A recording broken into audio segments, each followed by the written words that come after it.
I think it's easy for people to mistake my message about street activism as somehow cynical and pessimistic. It's not at all. I'm really very optimistic about the political difference people can make, just not on the street. So the man you see next to me here is Georges Monbiot. Georges Monbiot is more powerful than, say, an elected backbencher in Parliament. He's more powerful than most mayors of city governments. He's not more powerful than a prime minister or president of a country. But nevertheless, this is a guy with the ability to get a meeting, get an interview with almost anyone in government, not just in England, but probably throughout Europe. This is someone who can get research funding for any research project he could possibly want to undertake. This is someone who has published numerous books. I think he basically publishes a newspaper article in a major newspaper once a week, every week. But at any rate, as often as he pleases, he appears on the radio and television at his command. He is one of the most powerful and influential people in Europe, period, and has been for more than a decade.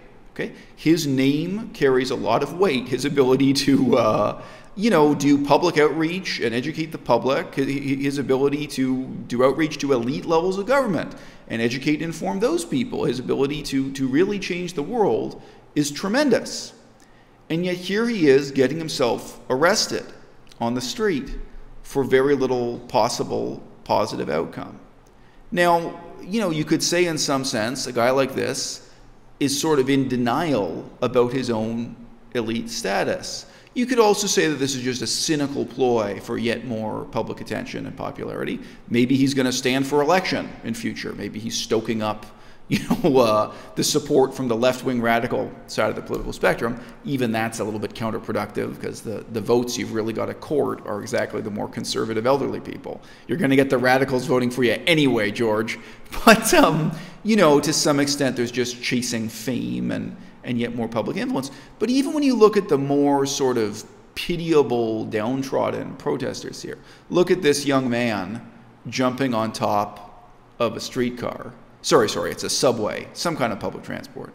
But, paradoxically, what you need for the sake of the environment is more public transport, more subways, more streetcars, fewer individually owned automobiles. But for whatever reason, they protested on behalf of the environment by stopping the subway service. And as you can see, two different young men tried to do this, and they were pulled down and apparently beaten up by the crowd to some extent. These two young men, who are, in British parlance, poncy gits. I mean, I'm sorry, dressed up the way they are. I am sure the crowd regarded these as poncy, overeducated, underemployed young men. Like myself, by the way. Much like myself, except I'm not young anymore. There's always a certain class character to these things in British culture. There's the resentment of the working class against even the middle class, let alone the upper class. There's a sense that these people need to get home from work, and how dare you? There's a lot going on here. But these young men who got dressed up in a suit and tie to get beat up and probably arrested, they got all dressed up to go to jail. If you really think they have no way to positively influence the government in a democratic society, you're wrong. If you think they have no way to either, influence public opinion, the purely democratic side of politics, like Socrates, they have no ability to reach out and change the world that way. Or if you think they have no ability to reach upward to government and government funding even, and research funding, if you think they have no way to make the world a better place, in a more hierarchical and non-egalitarian way, you're wrong too. I'm tremendously optimistic about those things, even in a sort of semi-democratic society like England. England's political system is not as good as, Switzerland, but nevertheless, it's open to exactly these kinds of voices, highly motivated, idealistic voices who want to make the world a better place, getting research funding, setting up charitable organizations that very often do get government as well as charitable donations to pursue their goals. And, kind of the most meager form of activism you can imagine will still be more effective than getting beaten up, pulled off the top of a train and put in prison.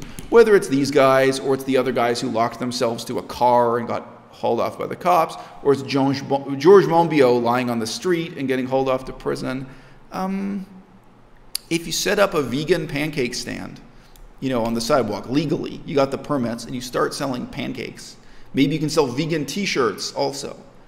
As humble as that may be, it's still more effective than what you're doing with this kind of street activism, getting yourself put in jail and so on. So really think about that. Who is the optimist here and who is the pessimist? I mean, the other thing I'm optimistic about is exactly the humbling nature of that kind of outreach, of that kind of real participatory political process. Going to City Hall and trying to explain to them how they could make better use of solar power and wind power, it's humbling. And being on the sidewalk selling pancakes at a pancake restaurant, setting up a business like that and reaching out to people and saying, hey, these pancakes are vegan. Here are the impacts of veganism. Maybe they get a pamphlet with their pancakes or something. You do some kind of educational thing with it. It's humbling. And you see the face-to-face reality. And if you go to City Hall and you present those ideas, it's not like standing on a street corner shouting and preaching that you have the answer and that you don't have to answer anybody's questions, that the answer is just solar power and wind power. Well, no. If you actually have to make your case, if you have to do the math, if you have to show just how much money it's going to cost, just what the input and output and throughput is going to be and how much land it's going to occupy, and what are really the advantages when you do the math to shutting down a coal power plant, shutting down a gas power plant, and replacing it with solar and wind. When you start to work that through, it's humbling and educational for you as the activist, and it's humbling and educational for everyone else participating in the process, right? That's the ultimate reason why I disagree with this kind of phony radicalism. Okay? It's really sad. Street radicalism, it gives people this misconception that activism on the street is the realest form of political participation, whereas what goes on in Parliament and what goes on in the mayor's office is somehow phony. And the reality is 180 degrees opposite. The reality is the other way around. Right? We have to have an appreciation for what's real and what's fake. We have to regard weakness as weakness and strength as strength. And this kind of phony radicalism, it trains people instead to regard weakness as strength. I mean, really, people like to disrespect my crew, but the fact is that you know my name and I don't know you.